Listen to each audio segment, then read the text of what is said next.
참 예수님, 오늘은 6월 25일 민족의 화해와 일치를 위한 기도의 날입니다. 6.25 전쟁이 일어난 지 73주년이 되는 오늘, 한국교회는 민족의 화해와 일치를 위한 기도의 날로 지냅니다.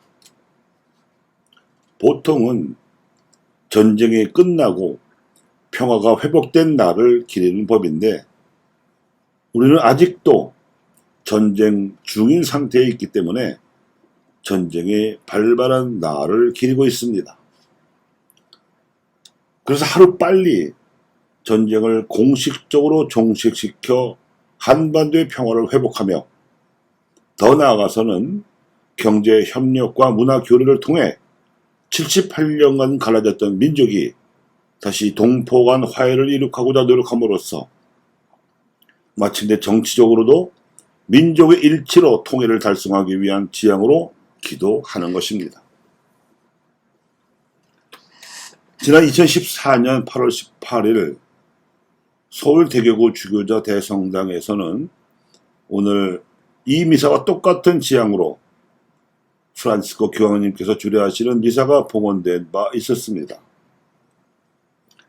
그때 교황님께서는 이렇게 강론하셨습니다. 사랑하는 형제 자매 여러분, 오늘의 미사는 첫째로 또 무엇보다도 중요하게 한 가정을 이루는 이 한민족의 화해를 위하여 드리는 기도입니다.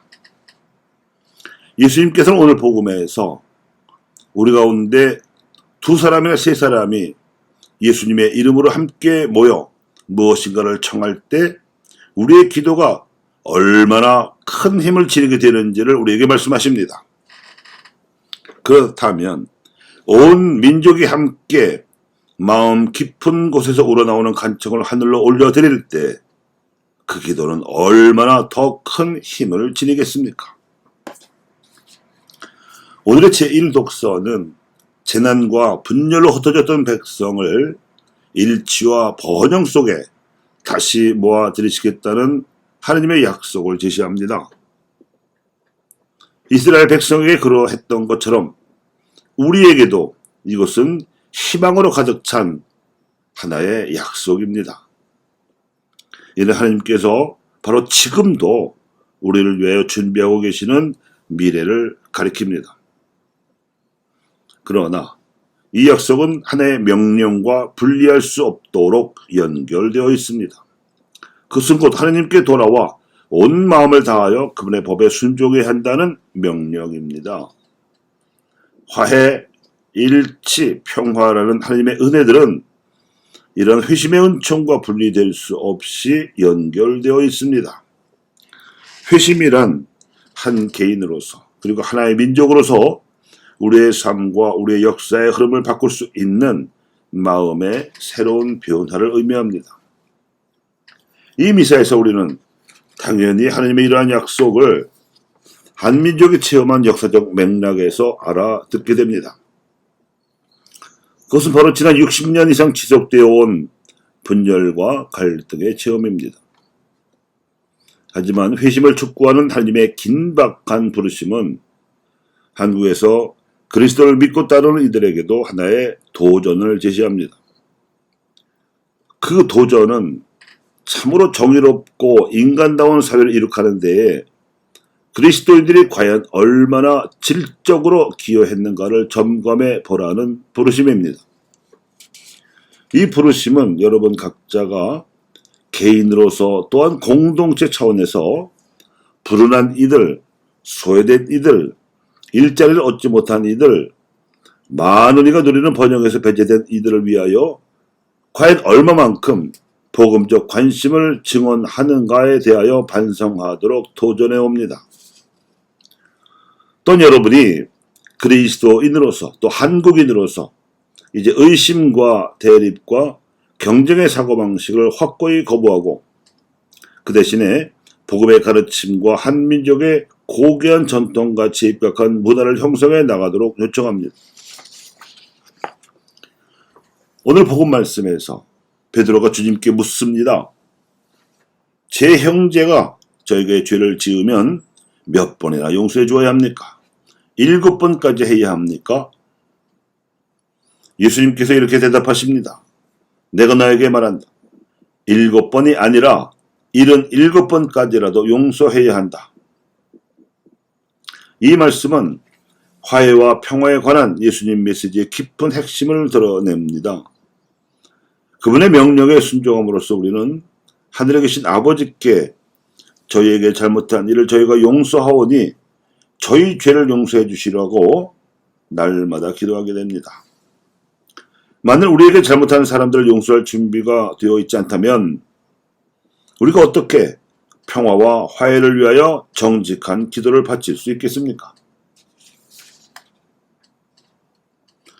예수님께서는 용서야말로 화해로 이르게 하는 문임을 믿으라고 우리에게 요청하십니다.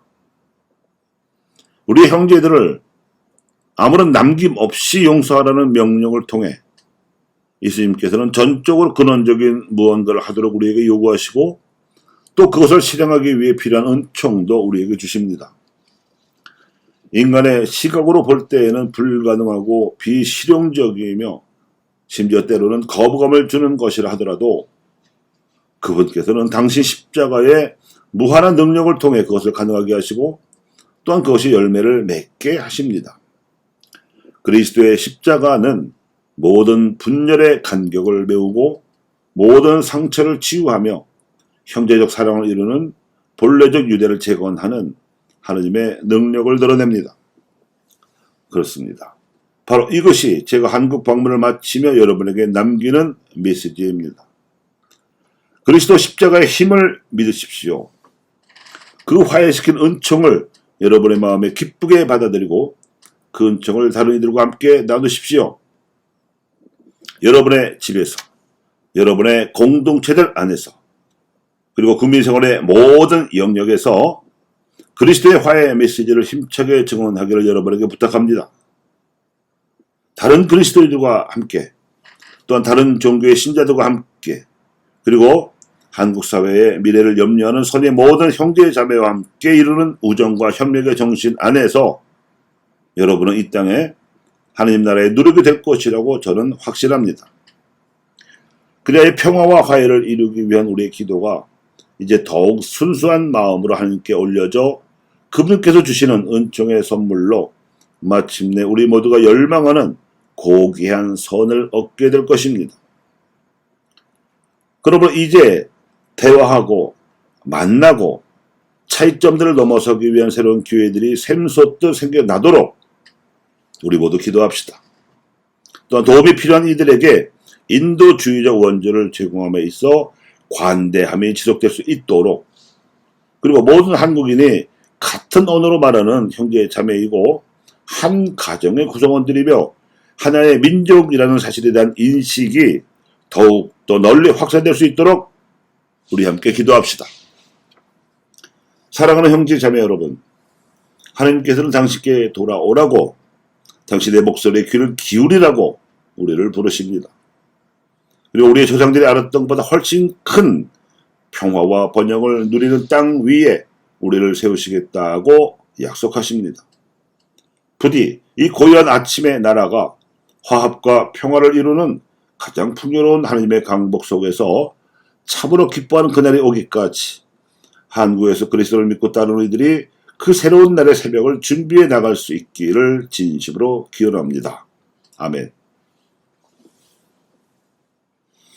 또한 2023년 민족의 화해와 일치를 위한 기도의 날을 맞이하여 한국천주교 주교회의에서는 민족화해위원장 김주영 주교님과 정의평화위원장 김선태 주교님의 공동 명의로 한국 천주교 신자들은 물론 한민족 전체에게 보내는 공동 담화를 발표하였습니다. 우리 주 예수 그리스도의 평화가 여러분과 우리 한반도에 가득하기를 빕니다. 올해 2023년은 한국전쟁 정전협정이 체결된 지 70년이 되는 해입니다. 수백만 소중한 생명을 앗아간 전쟁은 아직 정식으로 종전되지 않았습니다. 끝내지 못한 이 대결은 지금도 평화를 위협하는 근본 원인이 되고 있습니다. 따라서 민족의 화해와 일치를 위한 기도의 날에 우리는 평화의 소명을 더 깊이 성찰하지 않을 수 없습니다. 전쟁을 제대로 마무리하지 않았기 때문에 남북 간의 갈등이 새삼스럽게 느껴지지 않을 정도이지만 요즘 우리는 또다시 심각한 위기에 직면하고 있습니다. 힘으로만 평화를 지킬 수 있다는 주장이 득세하기 때문입니다. 북한의 미사일 발사 시험은 계속되고 있고 이에 대응하는 한국과 미국의 군사훈련도 만만치 않습니다. 평화로운 해결책을 찾던 대화는 중단되지 오래고 출구 없는 무력 시위의 악순환이 계속되고 있습니다. 더군다나 남북 사이의 소통이 단절되어 우발적 무력 충돌이 크게 우려되고 있습니다. 전문가들은 한반도에서 군사적 긴장이 고조되고 있음을 걱정하면서 전쟁 위기마저 언급하고 있습니다. 지난해 9월 북한 당국이 채택한 핵무력 정책 법령은 이러한 군사적 위기를 가능하게 하는 하나의 표지입니다. 새로운 법령은 적의 공격이 임박하였다고 판단되는 경우와 작전상 불가피하다고 판단될 경우에는 핵 선제 공격도 감행할 수 있다고 밝히고 있습니다.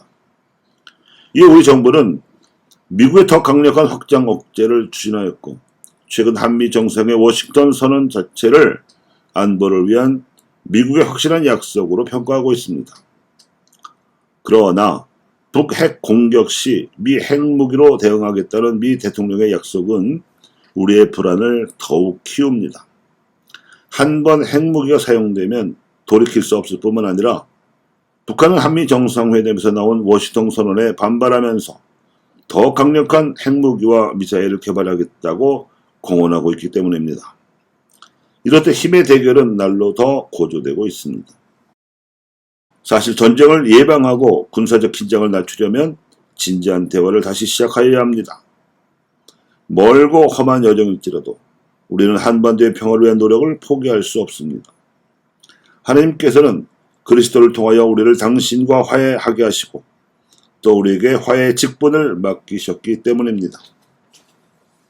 따라서 우리 신앙인은 그리스도께서 보여주신 모범처럼 상대를 용서하고 화해하는 노력이 그 무엇보다 중요하다고 믿으며 신뢰를 통하여 참된 평화를 이룩할 수 있다고 확신합니다. 첨단 무기와 막강한 군사력이 아니라 진실한 만남과 대화 그리고 서로를 이해하려는 노력이 평화로 가는 지름길입니다. 프란치스코 교황님께서는 우크라이나 러시아 전쟁이 발발한 지 1년이 되는 지난 2월 24일 이달을 슬픈 기념일이라고 하시면서 전쟁의 고통을 겪고 있는 우크라이나 국민과 함께하자고 힘주어 말씀하셨습니다. 그리고 전 세계를 향하여 전쟁을 멈추기 위해서 모든 조치를 하였는지 돌아보자고 권고하셨습니다. 특히 진정한 승리는 폐허 속에서 세워질 수 없다 하시며 전쟁을 멈추고 평화협정에 나서야 한다고 강조하셨습니다. 정전협정 체결 70주년을 맞이하는 7월 27일에 서울대교구 주교자 명동 대성당에서는 이 땅의 평화를 기원하는 특별한 미사가 봉헌될 예정입니다. 주교회의 민족화해위원회와 정의평화위원회가 공동 주관하는 이 미사에서 한국천주교회는 한반도 평화를 위한 진정한 대화가 시작될 수 있도록 간절히 기도할 것입니다. 죽음을 이기고 부활하신 주님께서는 우리에게 참된 평화를 약속하셨습니다. 그 평화를 누릴 수 있도록 우리 모두 두 손 모아 기도합시다. 교우 여러분, 프란치스코 교황님과 한국 주교단의 지향과 권고에 부응하여 우리도 민족의 화해와 일치라는 큰 선물을 하나님께서 내려주시도록 두 손 모아 한 마음으로 기도합시다. 지금은 분단과 전쟁 그리고 휴전으로 평화가 사라진 지난 70여 년 가운데에서도 민족 통일이 실현될 가능성이 가장 높은 때입니다. 그날은 꼭 옵니다.